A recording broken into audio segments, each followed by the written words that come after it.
కష్టాలు చెప్తారు. అప్పటికి కూడా వాళ్ళకి డిస్సాటిస్ఫాక్షన్ ఉంటే ఎందుకు ఉంది కూడా అనలైజ్ చేస్తాం. కొంతమంది రాజకీయంగా చెప్తా ఉంటారు.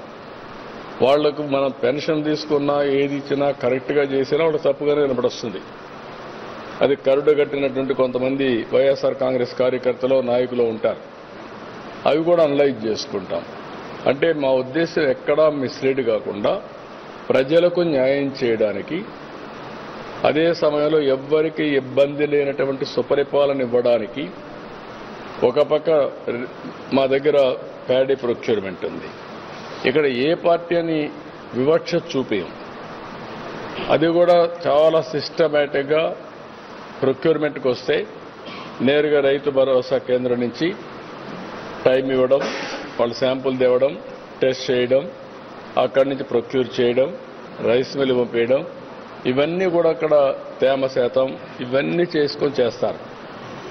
ఎప్పుడైతే రైస్ మిల్లుకి రైస్ వెళ్తానే అకౌంట్ వాళ్ళు హ్యాండ్ ఓవర్ చేసుకుంటే మాకు ఒక ఐడియా వచ్చేస్తుంది, ఎన్ని బస్తాలు ఇచ్చాడు, ఎన్ని టన్నులు ఇచ్చాడని. నెక్స్ట్ 1 hour 2 hours ఆ రోజే 48 hours అన్నా ముందుగానే ఇచ్చేస్తున్నాం.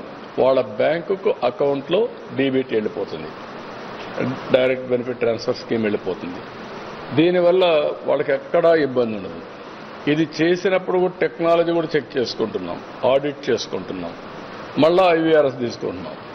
అంటే డబల్ షూర్, ఎక్కడ చిన్న మిస్యూజ్ కాకుండా ఎవ్వరు కూడా అజాగ్రత్తగా ఉండకుండా ఎన్ని జాగ్రత్తలు తీసుకోవాలని జాగ్రత్తలు తీసుకుంటున్నాం.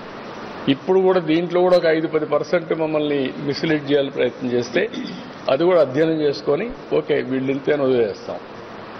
ఒకవేళ నిజంగానే ప్రాబ్లం ఉంది, మొన్న నేను చూశాను, గోనె సంచుల్లో రంధ్రాలు ఉన్నాయని చెప్పారు. నేను ఫీల్డ్కి వెళ్ళాను. ఫీల్డ్కి వెళ్ళినప్పుడు నేను చాలా స్పష్టంగా ఎగ్జామిన్ చేశాను. అక్కడ గోనె సంచుల్లో రంధ్రాలు ఉన్నాయి.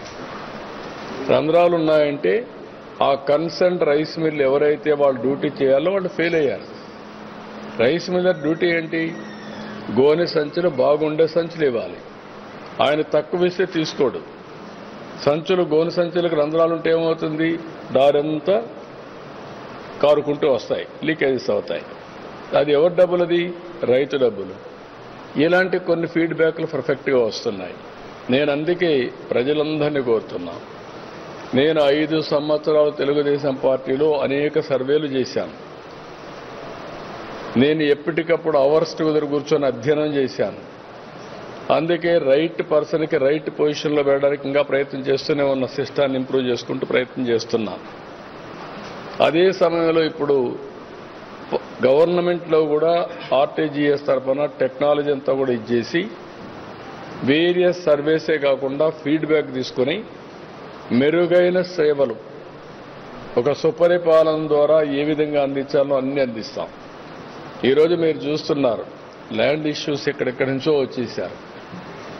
5 సంవత్సరాల పెండింగ్ ఉండే ఇష్యూస్ చూస్తూ ఉంటే కొన్ని వేల మంది వచ్చేస్తున్నారు ఎక్కడికి పోయినా.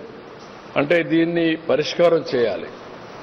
22A కింద ఓపెన్ అప్ చేశారు, కబ్జాలు చేశారు, రికార్డులు మార్చారు, రాజకీయ వివక్ష చూపించారు. అన్నీ కలిసి చాలా గందరగోళమైన పరిస్థితి వచ్చింది.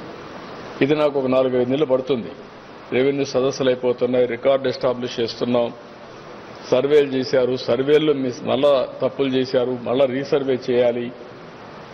ఇవన్నీ చేసి పక్కా పట్టాదారు పాస్ పుస్తకాలు ఇచ్చి, ఒకవేళ కొన్ని అసైన్మెంట్ ల్యాండ్స్ కొంతమంది పట్టాలు కావాలని అడుగుతున్నారు, డీకేటీ పట్టాలు, అవి కూడా ఏం చేయాలని ఆలోచించి అన్నీ కూడా పరిష్కారం చేస్తాం.